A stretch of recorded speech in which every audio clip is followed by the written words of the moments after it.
কোনো ব্যবসা শুরু করার আগে এই বিষয়ে স্পষ্ট ধারণা থাকা দরকার যে আমার কাস্টমার কারা। আমি শুরু থেকে এই বিষয়ে আমার পরিষ্কার ধারণা ছিল আমার কাস্টমার কারা। আমি সবাইকে বেচবো না এবং আমি এক্সপেক্টও করবো না সবাই আমার থেকে নেবে। আমি এক্সপেক্ট করিনি। আমি যখন ব্যবসা শুরু করেছি আমার দূরে দূরে সব কাস্টমার ছিল, হুগলি, হাওড়া, কলকাতা, অনেক দূরে দূরে কাস্টমাইজ কেক বানাতাম তখন বেশি। পরে আমার কাস্টমার অনেক বেশি হয়েছে লোকাল এরিয়া থেকে। যাই হোক, আমি মৌমিতা পাত্র 2018 থেকে বেকারি বিজনেস চালাচ্ছি, আর এখন 2022 থেকে ক্যাফে বিজনেস একটা স্টল দিয়েছি, আর জোম্যাটোতে পিৎজা হাঁক নামে আছি। যারা জানে না তাদেরকে বললাম।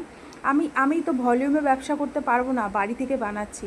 তাই অ্যাভারেজ এবং সস্তা এই জিনিস দুটো আমার টার্গেট নয়, কারণ এগুলো অপশান প্রচুর আছে মানুষের কাছে, যারা বড় বিজনেস করে, যাদের ম্যান পাওয়ার আছে, সেট আপ আছে, ক্যাপিটাল আছে, কিন্তু আমার সেটা নেই। তাই আমি ভালো টেস্ট দেওয়ার চেষ্টা করি এবং কাস্টমাইজটা ভালো করে কেকটা বানানোর চেষ্টা করি।